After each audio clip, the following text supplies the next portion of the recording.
sobre todo en qué pacientes hay inmadurez de la parte neurológica.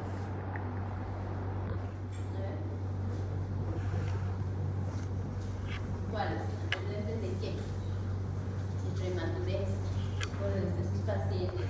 Pero recuerden, no tienen que ser neonatos, porque la edad es de 6 meses, pero son prematuros. Pacientes con antecedentes de restricción del crecimiento intrauterino, los que llamamos RCU, ustedes lo van a llamar igualmente. Entonces, eso sobre todo no son premadurez y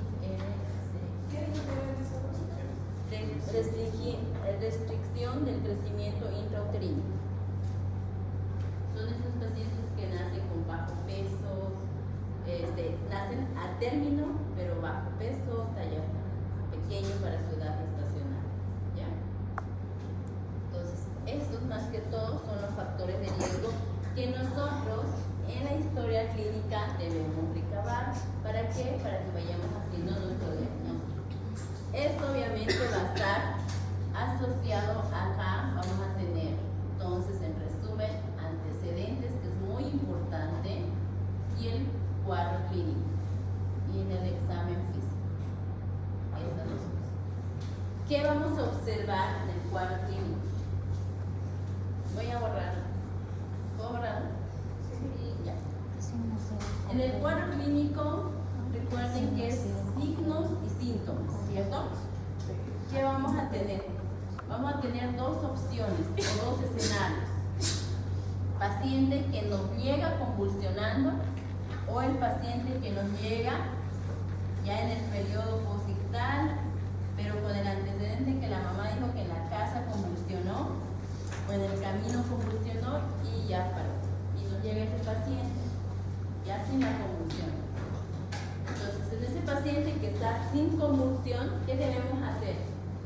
Interrogar a la mamá para ver qué tipo de convulsión ha tenido ese niño, si ha sido generalizada o focalizada. Entonces la mamá les dice claramente, si es generalizada, movía las manitos y los pies, estaba temblando, o se volcó los ojos, que es la retroversión ocular. Entonces eso, cuando es antecedentes, lamentablemente lo único que tenemos que confiar es lo que nos diga la mamá, ¿cierto? Pero en ese paciente que nos llegó a nosotros, obviamente ahí ya tenemos al examen físico. ¿Qué tipo de convulsiones va a ser? La parte neurológica, ¿qué vamos a observar? Movimientos tónico-clónicos. ¿Ya? Movimientos tónico-clónicos. Que obviamente esto va a ser los generalizados, ¿no? Esos movimientos tónico-clónicos, ¿dónde se presentan? En las extremidades, ¿no? Superiores e inferiores. En extremidades superiores e inferiores. Eso es lo que nosotros vamos a observar y eso tenemos que describirlo en la historia clínica. Entonces vamos a tener eso. ¿Qué otra cosa puede haber presentarse en niño? La retroversión ocular. ¿Ya? Ese niñito que tiene una mirada posterior hacia arriba, entonces también puede haber eso. Retroversión ocular. ¿Qué más puede haber? ¿Alguna vez han visto convulsiones en los niños? Hay rigidez mandibular, o sea, la boca se pone dura, uno intenta meter un bajalengua o intenta meter a veces el dedo para poder permeabilizar vía aérea, pero es durísimo, ¿ya? Entonces puede haber rigidez mandibular. A veces también puede haber cialorrea, ¿ya? No es muy marcada, pero sí puede haber. ¿Qué más puede haber? Sobre todo en las complejas. Son esas que duran más de 15 minutos. ¿Qué podría ocurrir?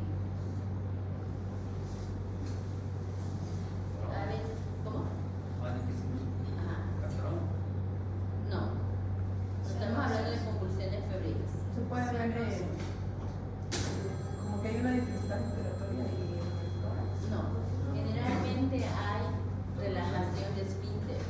En esos niños se orina, se hace popó, sin tener diarrea, sin nada. Hay relajación de esfínteres, generalmente en las complejas.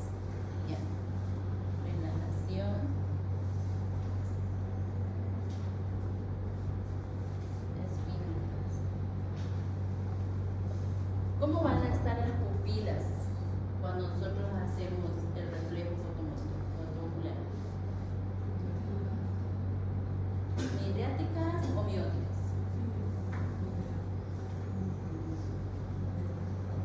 Generalmente están midriáticas. Cuando ya van pasando más de 15 minutos a veces, obviamente no hay reacción fotomotor. No hay. Entonces hay reacción o reflejo.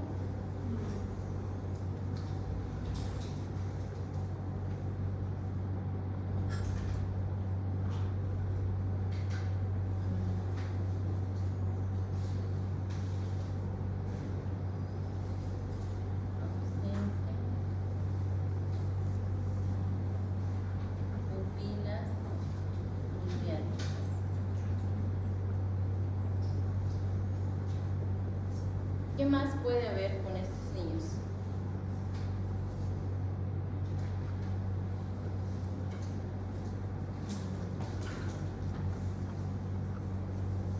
Obviamente acá, lo más importante es constatar a través de los signos vitales la temperatura, ¿cierto? Tiene que ser mayor o igual a 38 grados. Eso igual es lo primero que tenemos que hacer, igual para poder hablar de una convulsión febril. Entonces, acuérdense, cuando hablamos de diagnóstico, acá es muy importante el realizar la historia clínica. Ahí vamos a ver los antecedentes, vamos a ver igual cuadro clínico, ya sea referido por la mamá o que nosotros lo observemos si es que no llega a convulsionar el paciente. Y al examen físico, obviamente, los signos que nos caracterizan de una convulsión, ya sea focalizada o una generalizada. ¿Ya? Dime. Ajá, el reflejo fotocular ausente y las pupilas midriáticas.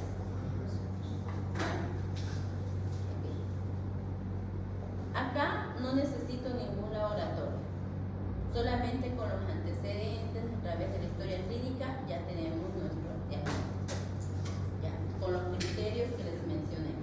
Ahora sí vamos a tomar la conducta. ¿En qué pacientes yo tendría que pedir laboratorios? ¿En ambos, tanto en las simples o en las complejas, o solo en uno? En ambos. ¿Por qué?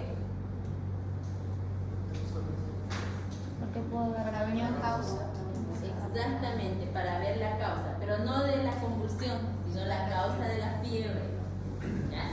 Porque recuerden que la fiebre es el desencadenante de la convulsión. Entonces, la convulsión como tal no sabemos la causa, solo hay factores de riesgo, es una enfermedad multifactorial. Lo que necesitamos sí saber, para que no nos vuelva a repetir este episodio, es la causa de la fiebre.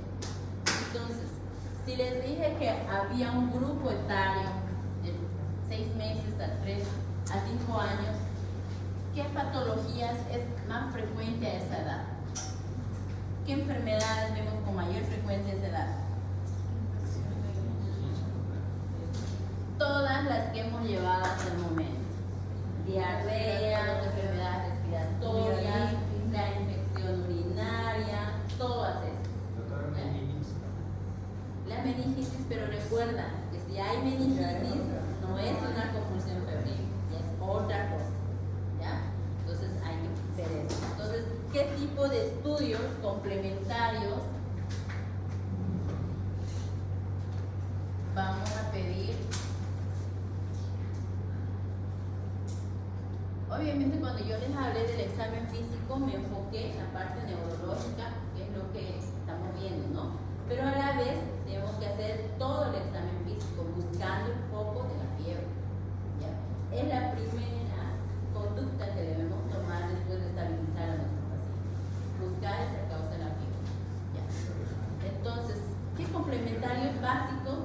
que al inicio pedir, en nuestra primera etapa.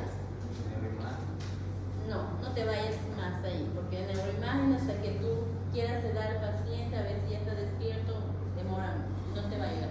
¿Qué es lo primero? Hemograma, lo básico, ¿no? Hemograma. ¿Cuáles son los reactantes de fase aguda que siempre les da? Hemograma, ¿qué más? Recuento de plaquetas. ¿Qué más? BCG. ¿Qué más? Otro reactante de fase aguda. PCR. Hay otra que es la procalcitonina. Estos son reactantes de fase aguda que nos sirven para determinar qué tipo de infección si es una viral o una bacteriana, dependiendo de los hallazgos que tengamos. Pero además, dentro de una de las últimas patologías que hemos llevado es la infección urinaria, ¿cierto? Entonces siempre hay que pedir un examen general de orina, que es un EPO. Ok, dentro de los criterios, les dije que tenía que haber ausencia de tipo de alteraciones metabólicas y electrolíticas. Entonces, ¿qué tendríamos que pedir también? Ionograma. ¿Qué más? Glicemia. ¿Qué más? ¿Qué otra patología les dije que también me provoca convulsiones? Calcio sérico, las hipercalcemias. Calcio sérico. Sobre todo en esos niños menores de 1 año. Incluso les decía que la edad más frecuente, dentro de ese de 6 meses a 5 años, la edad frecuente es de 6 meses a 18 meses. Pero se puede presentar hasta los 5 años. ¿Ya? Entonces, en esos pacientes pedimos todo esto. ¿Para qué? Sobre todo cuando no encontramos ningún foco aparente. Pero a veces simplemente nosotros tenemos una convulsión febril que dura menos de 5 minutos, no lo hemos medicado, ha sido autolimitada y hacemos el examen físico y observamos que faringe está hiperémica, tiene sudado. ¿Creen que necesita laboratorio? ¿Qué harían con ese paciente? ¿Le pedirían igual al laboratorio?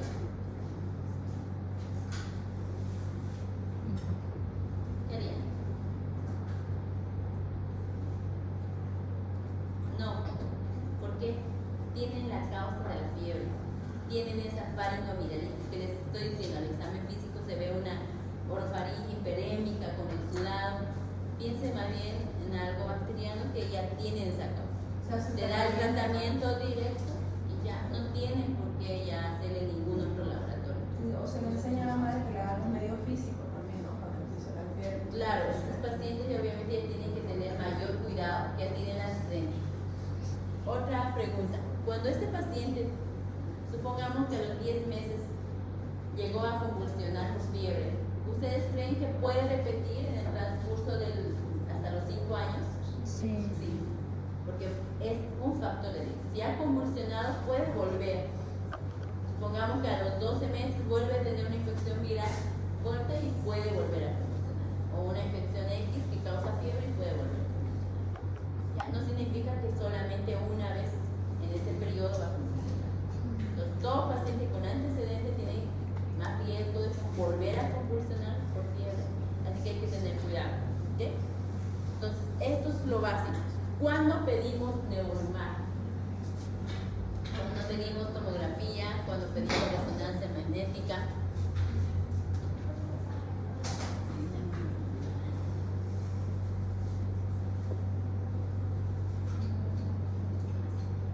¿Cuándo pedimos? Sobre todo tomografía. ¿En qué casos tendríamos que pedir? Cuando es compleja la Es la primera indicación, cuando es complejo. ¿Ya? Cuando ese paciente tenemos alta sospecha de que tiene algo más asociado, también, pero sobre todo en las complejas. Las simples no se piden, y mucho menos si las simples.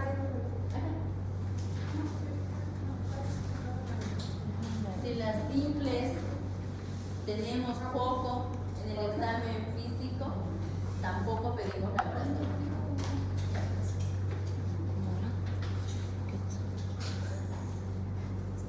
¿Dudas hasta acá? Ya saben, ¿no? La primera conducta es nuestra historia clínica y luego de acuerdo a eso nosotros decidimos, ¿pedimos laboratorio o no lo hacemos? ¿Ya? Si no tenemos foco aparente, no es necesario. O sea, si no tenemos foco aparente, sí pedimos estos laboratorios. Pero si no, si ya tenemos un foco, ya sea, como les digo, una faringoamigdalitis, que son las más frecuentes que provocan, o alguna infección viral, por ejemplo, el exantema, el herpes, puede producir igual. La influenza igual produce, porque da fiebres altas, entonces puede producir convulsión febril.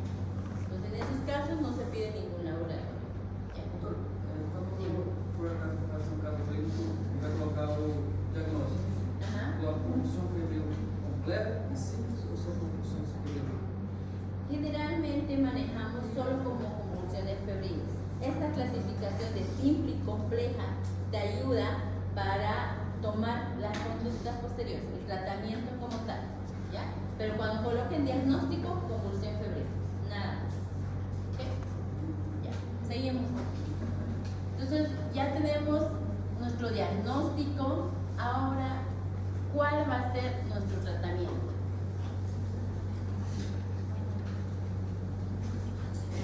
Acá en el tratamiento, como les decía, en cuanto al diagnóstico, tenemos dos escenarios. Ese paciente que llega convulsionando y ese paciente que convulsionó en la casa o en el transcurso de la casa hacia el hospital. Ya, tenemos esas dos cosas. Entonces, de acuerdo a eso y de acuerdo a esta clasificación que hemos tomado, vamos a tener diferentes parámetros. Lo primero, vamos a hacerlo ante un paciente que llega convulsionando. ¿Ya? Paciente con convulsión febril ahí en emergencia. ¿Qué es lo primero que debemos hacer? Exactamente, el ABC. Es lo primero. Ya, sin medicación, nada, primero el ABC. Es lo primero. Paciente que te llega convulsionando y la mamá te dice, estaba con fiebre y empezó a convulsionar. Es lo primero y la mamá te da el diagnóstico. Y tú sabes que es menor porque la mayoría son pequeñitos, vienen brazos, es menor de 5 años y entonces tú ya estás pensando en esto. Pero primero debes garantizar vía aérea. ¿Qué debes hacer? ¿Cómo debe ser la posición del niño? ¿Cómo debemos colocarlo en la camilla? De cúbito lateral. De cúbito lateral. Es lo primero, ¿no? Primero, permeabilizar vía aérea. Ver que no haya ningún objeto extraño o algún obstáculo y lateralizar. Porque puede broncoaspirar. Porque estos niños cuando convulsionan hipersecretan. Se les dije que había cialorrea, ¿cierto? Y con eso mismo pueden a veces broncoaspirar. O aspirar, incluso si notan que tiene muchas secreciones, aspirar esas secreciones. La B.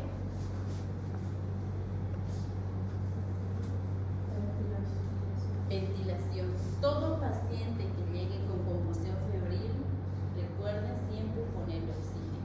¿Por qué? Porque eso es una neuroprotección. Cada convulsión siempre hace hipoxia cerebral. Por cada convulsión, así como les decía que en las infecciones urinarias, cada pielonefritis deja una cicatriz renal, lo mismo sucede en las convulsiones. Siempre hay un daño cerebral. Entonces hay que evitar eso, hay que evitar esa hipoxia cerebral. Entonces siempre hay que colocar aquí la vía aérea,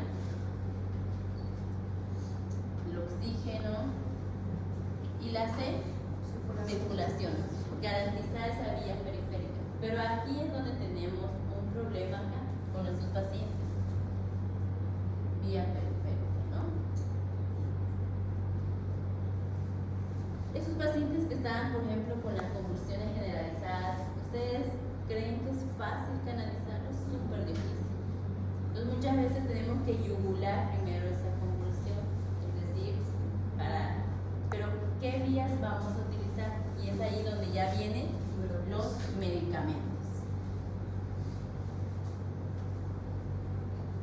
Y entre los medicamentos para yugular la convulsión como tal están las benzodiazepinas. Dentro de las benzodiazepinas, las que más utilizamos es el diazepam y el midazolam. Entonces vamos a colocar estas dos, Doctora, diazepam, ¿sí? pero el diazepam no puede ser una referencia de la confusión. Generalmente no, ¿por qué? Porque vamos a ver que cuando utilizamos la benzodiazepina, generalmente utilizamos una dosis. Tratamos, a menos que hace una compleja, que a veces llegamos hasta una tercera dosis. Ya.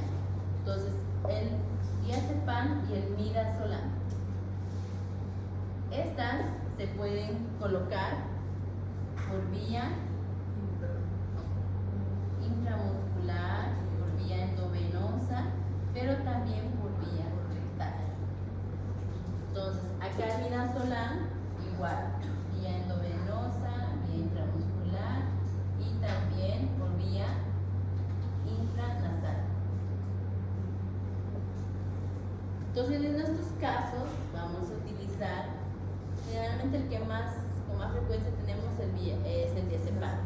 Entonces vamos a utilizar, si no podemos intramuscular o endovenosa, nunca coloquen intramuscular. Ya.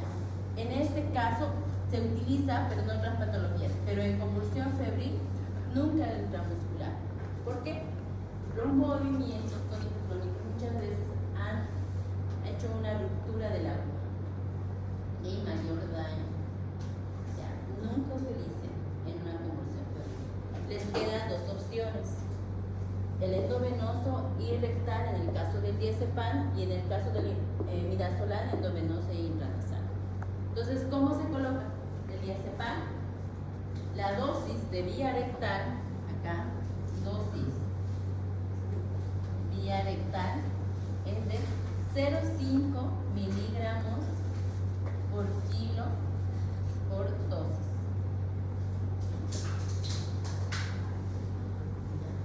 Va a haber una diferencia porque la dosis de vía endovenosa es igual a 0,1 a 0,2 miligramos por kilo igual dosis. Esto sí deben saber. ¿Cómo se coloca? Se calcula lo que pesa el niño y con una jeringa de 1 ml, las jeringas de insulina, se coloca vía rectal con el paciente. ¿Cuándo no lo podemos utilizar? Cuando tenemos pacientes con diarreas. A veces los pacientes están con diarreas frecuentes y lo que a veces hacen es eliminar el medicamento. Entonces, en esos casos podemos utilizar el midazolam intranasal. Ya. La dosis del midazolam intranasal es intranasal 0,2 miligramos por kilo con dosis igual, y la endovenosa es de 0,1 a 0,2 miligramos por kilo por dosis. Si se dan cuenta, tanto en la vía intranasal como en la vía rectal es mayor la dosis que la vía endovenosa. Con estos medicamentos hay que ya tener nuestro paciente monitorizado. Recuerden que el diazepam sobre todo hace depresión del sistema respiratorio, ¿cierto? Entonces hay que estar con oxígeno, bajo monitorización y ver cómo se comporta el paciente. Esto es lo que deben manejar básicamente. Muchas veces, solo con una dosis de vía rectal, yugula el paciente la convulsión. A veces, en las complejas, por ejemplo, llegamos hasta una segunda o una tercera dosis. Pero con la primera, muchas veces ya le damos chance a la enfermera de tener una vía periférica. Y entonces en eso ya le logramos colocar endovenoso, porque el efecto es mucho más rápido. Menos de 5 minutos esa convulsión ya está. O a veces termina de pasarlo, ya al minuto ya igual cesó la convulsión. ¿Ya? Esto es nuestro pilar del tratamiento. Es una enfermedad que no lo vamos a tener, como les digo, en consulta, sino siempre de emergencia. Tenemos que saberla manejar. Siempre nos va a llegar un paciente, en algún momento vamos a tener una convulsión febril. Lo primero es identificar de que sea una convulsión febril de entrada y luego tomar la conducta. ¿Okay? Hasta acá generalmente es el manejo de una convulsión febril simple, de esa que no se autolimitó, más bien de repente siguió, o fue que comenzó en la emergencia y tratamos de ayudar. El paciente dejó de convulsionar, pero debemos igual tratar la fiebre, que es lo otro importante dentro de los medicamentos. Entonces ahí podemos utilizar metamizol o dipirona o el paracetamol endovenoso. Esto es endovenoso por si acaso, nada por violar. Metamizol, dosis. ¿Cuánto? No. Vamos a terminar este mes y todavía con el paracetamol. De 10 a 20 miligramos por kilo por dosis, ¿no? Ambos tienen la misma dosis, 10 a 20 miligramos kilo dosis. Entonces, ya después obviamente, ya teniendo la causa de la fiebre, asociamos otro tipo de tratamiento, ¿no? Medicamentos. Si es necesario, utilizamos antibióticos. Si vemos que hay de repente una infección urinaria o de repente va a ser una faringoamigdalitis, dependiendo la causa, ya el resto del tratamiento es complementario a esto. Esto es lo más fácil. Es el paciente generalmente con una convulsión febril generalizada.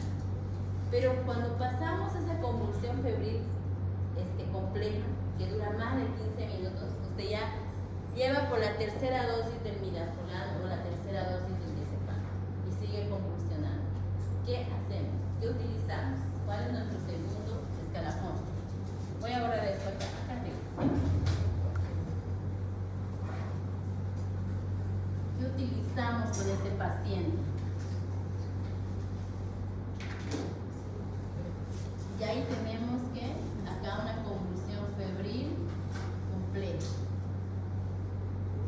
No nos respondió al diazepam ni al midazolam. ¿A qué pasamos? ¿Cuáles son los otros anticonvulsivantes que utilizamos? Porque estos no vayan a confundir, son anticonvulsivantes, no son antiepilépticos. Es muy diferente. Okay. Entonces pasamos a lo que es el fenobarbital o la fenitoína, que también tenemos que saber. Muchas veces ya tenemos tercera dosis y vemos que no, o sigue todavía realizando sus focalizaciones, entonces sí o sí tenemos que impregnarlos y tenerlos con su anticonvulsivante ya de mantenimiento. Entonces en este caso utilizamos el fenobarbital, sobre todo en los niños pequeñitos utilizamos el fenobarbital. Fenobarbital, al igual que los corticoides, sobre todo la hidrocortisona, yo les decía que hay una dosis de ataque y dosis de mantenimiento. Lo mismo pasa acá. Tenemos fenobarbital, dosis de ataque y dosis de mantenimiento. La de ataque es de 15 miligramos por kilo y la dosis, ¿no? Está. La de mantenimiento, 5 miligramos por kilo por día y se da cada 12 horas. Ya. Y también está la fenitoína.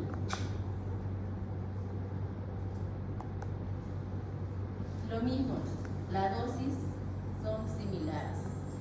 Tienen dosis de ataque y dosis de mantenimiento. Ya, ambas igual se utilizan, la misma dosis. ¿Cuándo elijo una y cuándo elijo otra? Depende. Como les decía, generalmente el fenobarbital lo utilizamos más en niños menores de 1 año, niños pequeñitos, 6, 7 meses. Y en niños más grandes, mayores de 2 años, sobre todo, utilizamos más la fenitoína. ¿Listo? Pero obviamente aquí... ¿Mayores de 2 años? Sí, generalmente. ¿Ya? Pero si ustedes no tienen fenitoína y tienen fenobarbital,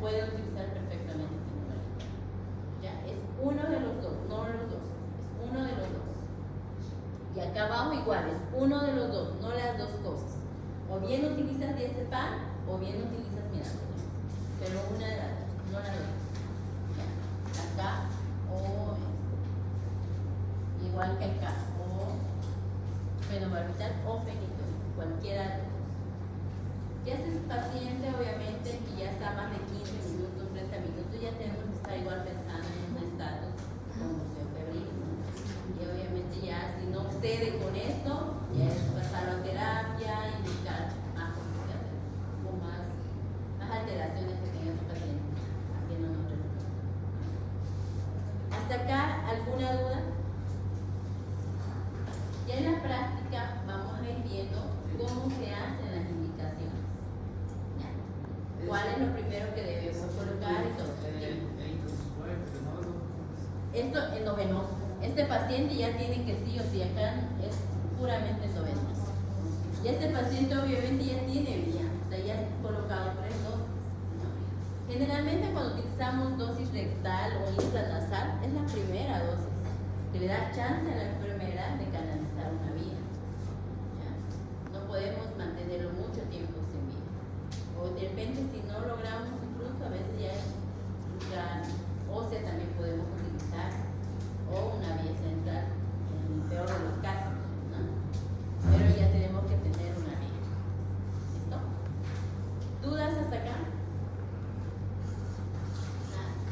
Ya. Ahora, ¿cuáles van a ser los criterios de internación? Tratamos todo esto, resolvimos, ya nuestro paciente no está convulsionando. ¿Y qué hacemos con este paciente? Yo les puse el tratamiento o la conducta de un paciente que llegó convulsionando. Pero ¿qué hacemos con este paciente que ya no está convulsionando? Que ya llegó sin convulsión, pero con el antecedente de que había convulsionado, hacemos 10, 15 minutos. ¿Qué hacemos con este paciente? ¿A partir de dónde empezamos a hacer el tratamiento? ¿Le colocamos diazepam? Sí. No. Solo cuando hay convulsión utilizamos. Si no hay convulsión, ninguno sirve para prevenir. No se coloca. ¿Qué hay que hacer entonces con ese paciente? Buscar la causa de la fiebre. Examinarlo, igual hacer la historia clínica, ver todos los antecedentes, ver realmente si es una convulsión febril, porque a veces hay pacientes que ya son epilépticos, que ya llevan un tratamiento. Y la mamá resulta que no le dio hace una semana y obviamente convulsionaron. Entonces esos pacientes ya no son, obviamente ya convulsiones febriles. Entonces ya nuestra conducta cambia. Por eso es importante hacer la historia clínica en estos casos. Entonces eso nos va a determinar realmente nuestro diagnóstico y la clasificación. Entonces en esos pacientes ustedes si no está convulsionando no se coloca el medicamento. Simplemente se busca la causa y se trata. ¿Bien? Entonces, ¿cuáles son los criterios de internación?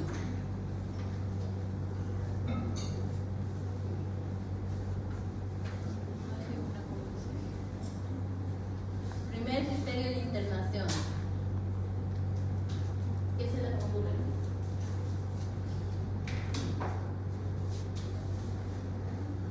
Criterios de internación.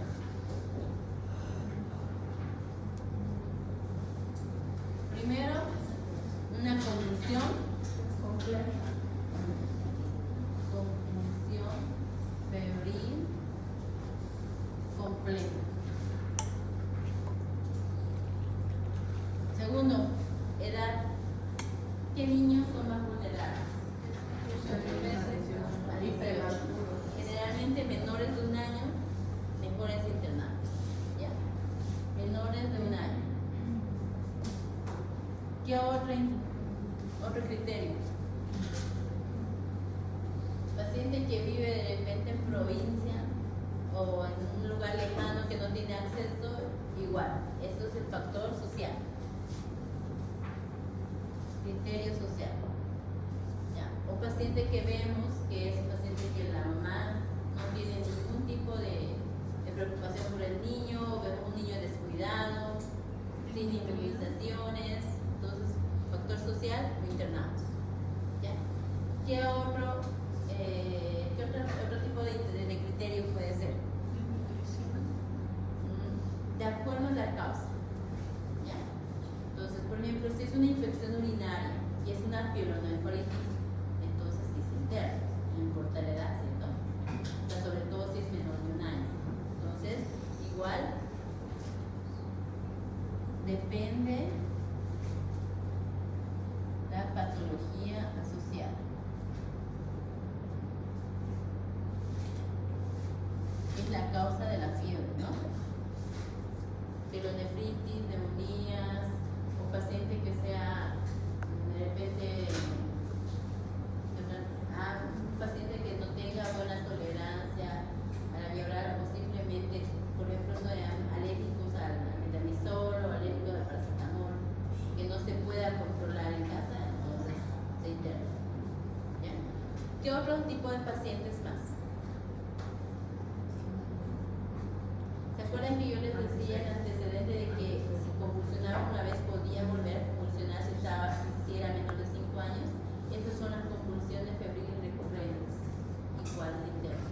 ¿Ya? Entonces, convulsión febril recurrente.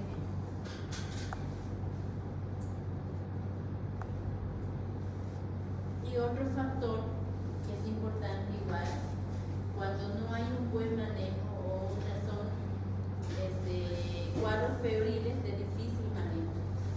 Por ejemplo, en el dengue, las fiebres son muy continuas, son elevadas, entonces a veces el niño tiene más riesgo. Entonces, mejor hidratarlos por vía endovenosa, darles su antipirético por vía endovenosa. Entonces, esos pacientes igual se internan. ¿Ya?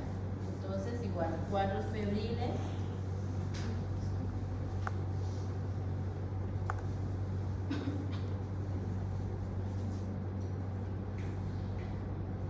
De difícil manejo. Obviamente más su convulsión febril, ¿no? O sea, sí o sí. Estos son los criterios de internación más importantes.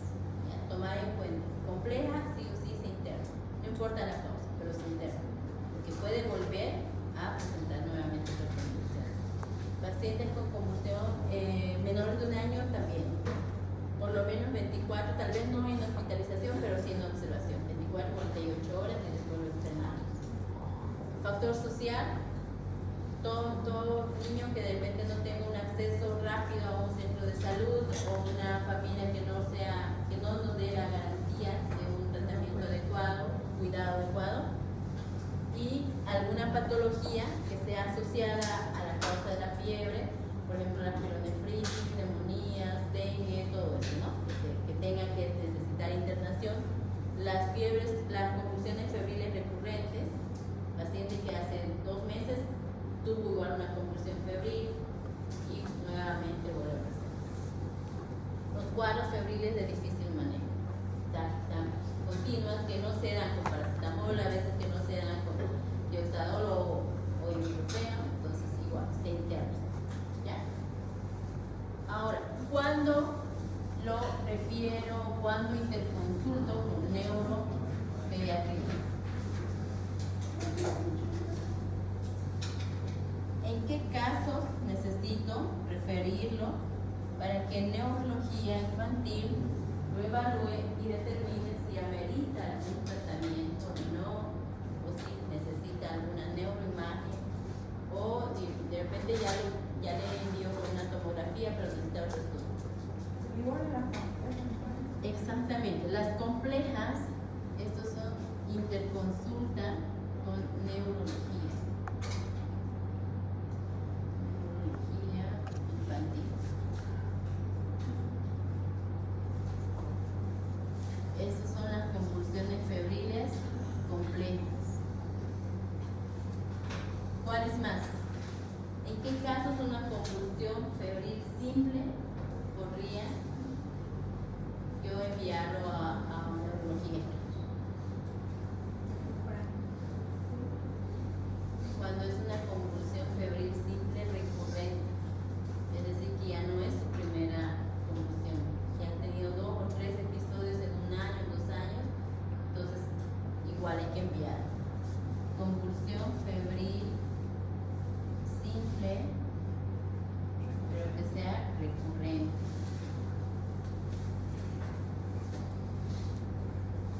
otra cosa más. ¿Cuándo lo envío?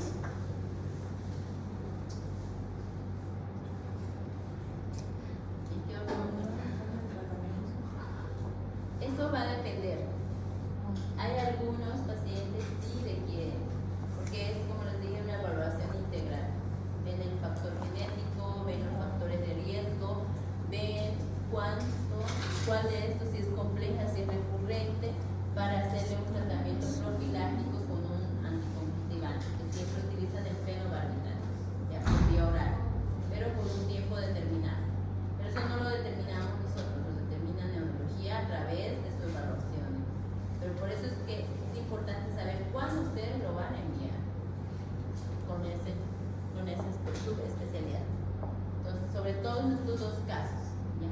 Y niños menores de 1 año que hayan tenido, sobre todo que hayan tenido las convulsiones febriles complejas. Esos sí van a neurología. Es raro que un niño menor de 1 año ya haya hecho una convulsión febril compleja. Generalmente menores de 18 meses son las simples el mayor porcentaje. ¿Okay? ¿Dudas hasta acá? Es una patología que ustedes la van a ver en algún momento de su carrera, porque es muy frecuente, como se dice que de cada 10 niños con fiebre, 2 o 3 pueden llegar a presentar estos episodios convulsivos, sobre todo debido a esa inmadurez, como les dije, o a ese desarrollo todavía incompleto que no hace que el control del centro de la temperatura sea adecuado. Entonces van a presentar eso. ¿Ya? Entonces, por eso es importante que ustedes sepan el manejo de esto, estabilizar a su paciente y ver cuándo van a indicar o no los laboratorios. Entonces, las neuroimágenes, muchas veces, ¿qué pasa? Convulsionó. Antes de pedir laboratorios, incluso hematológicos, lo primero que piden es tomografía. No pierdan el tiempo en tomografía. En ese momento, a menos que sea un trauma o que sea otra causa, no van a encontrar mayor alteración. Entonces, siempre pensemos primero en las causas metabólicas, infecciosas, descartar esas patologías. Entonces, primero es yugular la convulsión si es que les llegó convulsionando, bajar la temperatura y buscar la causa de la fiebre. ¿Dudas hasta acá? Súper clarito, creo. Entonces, eso es en relación a convulsión febril.